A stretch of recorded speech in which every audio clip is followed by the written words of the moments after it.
Assalamualaikum warahmatullahi wabarakatuh. Pada episode ke-7 kali ini kita bakal ngebahas tentang berjalan menuju takwa dalam buku Langkah Belum Usai karya Hijrah Time. Semoga Allah senantiasa memberikan kemudahan serta dijadikan amal jariah yang tiada terputusnya kepada penulis. So, di tema kali ini kita mulai dari berjalan menuju takwa. Ketika kita berjalan agar tidak tersesat, maka kita perlu yang namanya petunjuk. Dan di dalam Al-Quran jelas bahwa dzalikal kitabul la raiba fihi hudal lil muttaqin, bahwa Al-Quran adalah petunjuk bagi orang-orang yang bertakwa. Dijelaskan pula pada ayat-ayat berikutnya apa definisi takwa. Yu'minuna bil ghaib wa yuqimunas shalah wa mimma razaqnahum yunfiqun walladzina yu'minuna bima unzila ilaika wa ma unzila min qablik wa bil akhirati hum yuqinun. Dan tapi kita masih kekurangan definisi dari takwa. Apa definisi takwa yang sesungguhnya? Belum kita dapetin. Nah, dalam buku ini dijelaskan oleh Imam Hasan Al-Basri, bahwa orang yang bertakwa adalah mereka yang senantiasa menjauhi hal-hal yang diharamkan dan menunaikan berbagai kewajiban. Sedangkan menurut Ibnu Taimiyah, takwa adalah seseorang beramal ketaatan karena ketaatan pada Allah atas petunjuk dari Allah untuk mengharapkan rahmatnya, dan orang-orang meninggalkan kemaksiatan karena petunjuk dari Allah pula karena takut akan siksanya. Jadi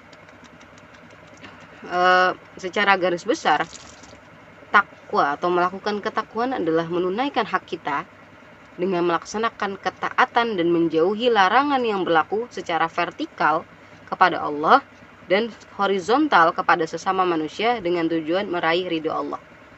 Jadi konsepnya adalah kita menunaikan hak kita untuk taat dan menjauhi untuk melakukan ibadah-ibadah dan menjauhi larangan-larangan. Dan ini berlaku bukan hanya kepada Allah secara vertikal, tapi juga berlaku secara horizontal kepada sesama manusia. Dalam Quran surat Ali Imran ayat 102, wahai orang-orang yang beriman, bertakwalah kepada Allah dengan sebenar-benarnya takwa kepadanya, dan janganlah kamu mati kecuali dalam keadaan muslim. Nah, dalam beribadah, dalam melakukan ketakwaan, itu ada yang disebut dengan skala prioritas, teman-teman. Jadi skala prioritas dalam menjalankan ketaatan atau menjalankan ibadah.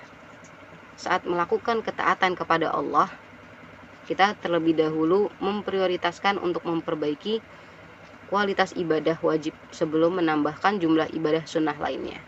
Maksudnya, definisi takwa tadi kan bahwa kita menunaikan hak kewajiban kita dan menjauhi larangan kita yang berlaku secara vertikal. Jadi kalau misalnya kita melihat bagaimana cara kita taat secara vertikal kepada Allah, maka kita bisa menggunakan skala prioritas itu dengan hukumnya.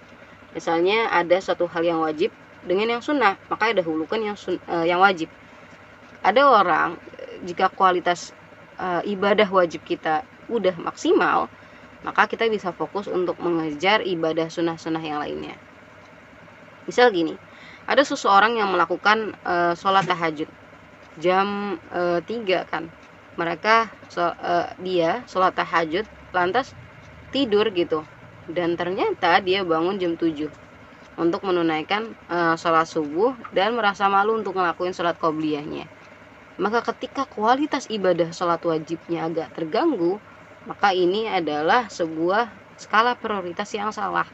Maksudnya apa? Kita harus memprioritaskan sholat yang wajib dulu. Kita harus maksimalkan kualitas sholat yang wajib dulu sebelum kita menunaikan sholat hak kita untuk sholat tahajud. Kecuali ketika seseorang sudah melakukan sholat wajib dengan maksimal, sholat subuhnya udah pas azan, setelah azan, atau ya bentaran sedikit gitu setelah melakukan sholat qobliyah subuh, itu boleh ditambah sholat tahajudnya. Nah, skala prioritas ini juga diterapkan dalam menunaikan hak kita kepada sesama manusia yang secara berlaku secara horizontal yang tadi ya. Nah, kita harus mendahulukan ketaatan yang sifatnya wajib sebelum sunnah juga. Jadi sama yang berlaku secara vertikal dengan secara horizontal kepada sesama manusia. Misal kalau di sini dicontohinnya, kalau misalnya membayar sedekah dengan membayar hutang gitu ya. Membayar hutang dengan membayar sedekah, bayar hutang itu hukumnya wajib, sedangkan bayar sedekah itu hukumnya sunnah. Ketika kita nggak ngelakuin sedekah atau nggak bayar sedekah, maka kita nggak bakalan yang namanya mendapatkan dosa karena kita nggak sedekah. Kecuali kan orang kaya ya, nggak sedekah baru mereka mendapatkan dosa gitu ya, karena nggak tahu harta mereka buat apa gitu. Nah, ketika mereka nggak dapet pahala pula karena mereka nggak sedekah, itu kurangnya. Tapi ketika mereka membayar hutang, mereka melakukan hak atau menunaikan ketaatan mereka, sedangkan ketika mereka nggak melakukan atau nggak bayar hutang, mereka berdosa karena mereka melakukan kezaliman kepada sesama manusia. Jadi bahkan ketika mereka bukan hanya ketaatan kepada Allah saja yang menggunakan skala prioritas, namun menjalankan ketaatan kepada sesama manusia pun perlu yang dinamakan dengan prioritas. Misal nih, aku itu diajak jalan sama temanku, tapi aku nggak dibolehin sama orang tuaku, sama ibuku. Maka menjalankan skala prioritas yang wajib dengan yang sunnah itu perlu. Maka aku nggak akan jalan karena orang tuaku ngelarang. Nah, inilah skala prioritas. Atau kita kasih contoh skala prioritasnya. Ini pernah ada di salah satu postingan Bang Hawaryun, di mana Hawaryun bilang kalau misalnya secara bersamaan di waktu yang bersamaan, ibuku dan ayahku itu manggil aku secara bersamaan. Di dalam Al-Quran, di dalam hadisnya bahkan dijelaskan bahwa prioritaskan ibu dulu secara 3 kali gitu kan, dibandingkan dengan ayah. Maka skala prioritas yang harus aku lakukan adalah aku menyaut panggilan dari ibuku dibanding ayahku. Tapi itu juga dalam keadaan yang bagaimana dulu, sesuai kondisi. Teman-teman, maka secara keseluruhan ketaatan kita kepada Allah maupun kepada manusia itu menggunakan skala prioritas. Jangan sampai kita nggak memahami skala prioritas yang harus kita dahulukan daripada yang lain gitu ya. Maka perlu, misalnya lagi contohnya adalah ketika azan berkumandang, ibu kita manggil, udah waktunya sholat, tinggal bentar lagi, kalau kita nggak sholat kita nggak dapet gitu ya, ibu kita manggil, maka skala prioritasnya adalah dahulukan Tuhannya dulu, Allah dulu, baru ibunya. Itu contoh yang lain. Ketika kita dihadapkan antara kewajiban kepada Allah dengan kepada manusia, jadi dahulukan dulu Allahnya, baru manusianya. Kecuali kalau misalnya yang kita mau lakuin sholat duha, di mana itu sholat sunnah, maka dahuluin dulu orang tua kita, baru sholat duha. Kita harus pintar-pintar dalam menentukan skala prioritas. Jangan sampai kita salah dalam menentukan skala prioritas, teman-teman. Maka untuk itu kita harus menuntut ilmu dan mempelajari mana yang sifatnya wajib dan mana yang sifatnya sunnah, agar kita nggak keliru dalam mengatur skala prioritas ibadah kita. Nah, ketakwaan didefinisikan sebagai kewaspadaan hati. Selain daripada kita memiliki kewajiban untuk memperbaiki ketaatan kita kepada Allah, kita juga perlu menjauhi seluruh larangan Allah dan larangan kepada sesama manusia, baik yang kecil maupun yang besar. Jadi taat bukan cuma melakukan perintah-perintah Allah, tapi juga menjauhi larangan-larangan Allah. Umar bin Khattab pernah bertanya kepada Ubay bin Ka'ab mengenai makna daripada takwa. Lantas Ubay bertanya, "Wahai Umar, pernahkah kamu berjalan di jalan yang penuh dengan duri?" Maka Umar menjawab, "Pernah." Ya, Ubay bertanya lagi, apa yang engkau lakukan ketika melintasi perjalanan yang penuh duri itu? Maka Umar menjawab, aku menggulung lengan bajuku dan berusaha melintasinya dengan hati-hati. Maka Ubay berkata, inilah makna takwa, melindungi seseorang dari dosa, dari duri-duri, dari perjalanan yang penuh duri itu. Melindungi seseorang dari dosa dalam perjalanan kehidupan yang berbahaya, sehingga ia mampu melewati jalan itu tanpa terkena dosa. Sebenarnya hakikat takwa adalah sebuah kewaspadaan hati dalam menjalani kehidupan dengan menghindari duri-duri perbuatan maksiat dan segala perkara yang dilarang oleh Allah.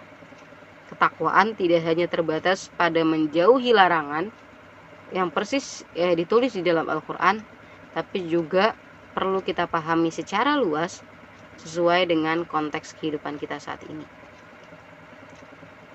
Tapi teman-teman, kita nggak bisa yang namanya ngejudge orang. Wah, orang ini terlalu berlebihan dalam menggapai dunianya. Wah, orang ini takwanya masih sedikit. Wah, orang ini takwanya, itu nggak bisa. Maka ada disebutkan bahwa kita hanya perlu bertakwa dengan semampu kita. Semampu kita itu nggak sama dengan sebebas kita. Semampunya. Allah tidak membebani seseorang di luar dari kapasitasnya. Ingat ayatnya, Quran surat Al-Baqarah ayat 286, la yukallifullahu nafsan illa wus'aha. Allah itu nggak bebanin kita sesuai dari batas kemampuan kita. Aku selalu analogikan kayak gini teman-teman. Kamu itu bisa ngangkat gas 3 kilo. Paham gak? Kamu mampu bawa gas 3 kilo. Tapi ketika kamu disuruh bawa gas 3 kilo dari sini, misalnya bawa gas 1 kilo dalam 1 kilometer, maka kemungkinan besar 1 kilometer perjalanan, kemungkinan besar kamu akan mengeluhkan sesuatu hal itu adalah sesuatu yang berat.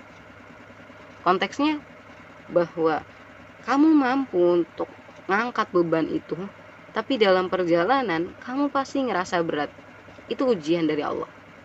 Jadi ujian yang Allah kasih itu kita mampu ngelewatinnya, tapi kita selalu ngerasa berat. Nah, di bab berikutnya kita akan paham bagaimana caranya agar ujian yang Allah kasih itu nggak terasa berat, yakni di bab tawakal. Maka teman-teman kalau penasaran, teman-teman bisa baca bukunya. Karena menurut aku bab tawakal itu keren banget. Tawakal kan adalah menyandarkan kita kan yang lemah, menyandarkan sesuatu pada pihak yang lain. Maka ketika kita tahu bahwa beban yang kita ambil atau kita gotong gitu, itu berat, maka ada pihak lain yakni Allah sebagai tempat kita bergantung. Allahus Somad gitu. Nah, maka ketika Allah tidak membebani seseorang di luar dari kapasitasnya di dalam Al-Quran, maka Allah pun memerintahkan kita untuk bertakwa semampunya, teman-teman. Quran surat At-Taghabun ayat 16, maka bertakwalah kamu kepada Allah menurut kesanggupanmu. Enggak. Misalnya kamu dikasih dalam satu hari ada 24 jam. Allah nggak pernah tuh nuntut kamu untuk 12. Bahkan udah 24 jam kamu untuk Allah. Ibadah terus. Jangan ninggalin ibadah kamu. Bahkan kalau kamu sholat wajib yang namanya subuh 2 rakaat terus kamu sholat 4 rakaat kan nggak diterima. Maka semampunya. Udah nggak usah banyak-banyak, setengah aja gitu ya. Kamu ibadah sama aku 12 jam, enggak kayak gitu kan. Kamu tuh enggak disuruh untuk ibadah, tapi kamu diperintahkan oleh Allah untuk bertakwa semampunya. Itu enggak sama sebebas kita, semaunya kita. Tapi apa sih makna dari semampunya? Yakni berusaha semaksimal yang bisa kita lakuin dalam bertakwa kepada Allah, dan yang bisa mengukur kapasitas maksimal ketaatan kepada Allah setiap orang itu adalah kita dan Allah. Individu kita sendiri dan Allah itu yang bisa ngatur kapasitasnya. Artinya, kita nggak bisa menjadikan ibadah orang lain itu sebagai tolak ukur ketakwaan kita. Karena kondisi kita itu pasti beda dengannya. Untuk itu, karena ketakwaan, hakikat takwa adalah takwa hati. Seperti yang dijelaskan oleh Ibnu Qayyim, hakikat takwa adalah takwa hati, bukan takwa anggota badan. Maksudnya apa teman-teman? Ada orang-orang yang kerjanya malam, sehingga mereka tidak bisa melakukan yang namanya sholat tahajud. Ada orang-orang yang sibuk kerja, sehingga mereka nggak punya waktu untuk baca Quran, nggak punya waktu untuk datang ke kajian dan semacamnya. Maka Allah menyuruh kita untuk melakukan ketakwaan secara semampunya, semaksimal yang bisa kita lakukan untuk memenuhi ketakwaan kepada Allah. Orang-orang yang sholat kerja malam, maka mereka bisa mengambil ketakwaan dengan cara sholat duha. Orang-orang yang nggak bisa baca Quran, mungkin mereka bisa ganti dengan dengerin. Dan orang-orang yang dengerin Al-Quran atau melakukan ibadah-ibadah sunnah yang lainnya, maka ketakwaan ini bisa kita lakuin secara semampu kita. Dan ini adalah sebuah kejujuran kita kepada Allah tentang apa sih batas maksimal yang bisa kita lakuin untuk menjadi hamba Allah yang bertakwa. Imam An-Nawawi menjelaskan, sesungguhnya amalan perbuatan yang tampak pada anggota badan tidaklah mesti menunjukkan adanya takwa yang hakiki, takwa yang sesungguhnya, yang sebenarnya pada diri seseorang. Akan tetapi, takwa yang sebenarnya terwujud pada apa yang terdapat dalam hati manusia, berupa pengagungan, ketaatan, dan ketakutan, dan selalu merasakan pengawasan dari Allah. Jadi kita selalu mengagungkan Allah, selalu merasakan pengawasan Allah, dan selalu takut sama Allah. Hendaknya kita sebagai seorang hamba benar-benar berusaha secara maksimal untuk meraih ketakwaannya. Karena itulah yang akan membuat Allah mencintai kita. Dan ini akan aku bahas di konten berikutnya, yakni bagaimana kalau Allah mencintai kita. Dari Abu Hurairah, ia berkata, Rasulullah ditanya, siapakah manusia yang paling mulia? Maka beliau bersabda, orang yang paling bertakwa di antara mereka. Maka perlu diketahui bahwa takwa itu levelnya bertingkat-tingkat. Semakin tinggi tingkat ketakwaan kita, maka semakin mulia kita di hadapan Allah, dan semakin banyak pula fasilitas yang akan Allah berikan kepada kita. Maka bagaimana caranya agar kita bisa menjadi orang yang bertakwa? Ada doanya teman-teman. Allahumma inni as'aluka huda wat tuqa wal afafa wal ghina. Ya Allah, aku memohon kepadamu petunjuk, huda, wat tuqa, ketakwaan, wal afaf, keterjagaan, wal ghina, dan kekayaan. Hadis riwayat Muslim.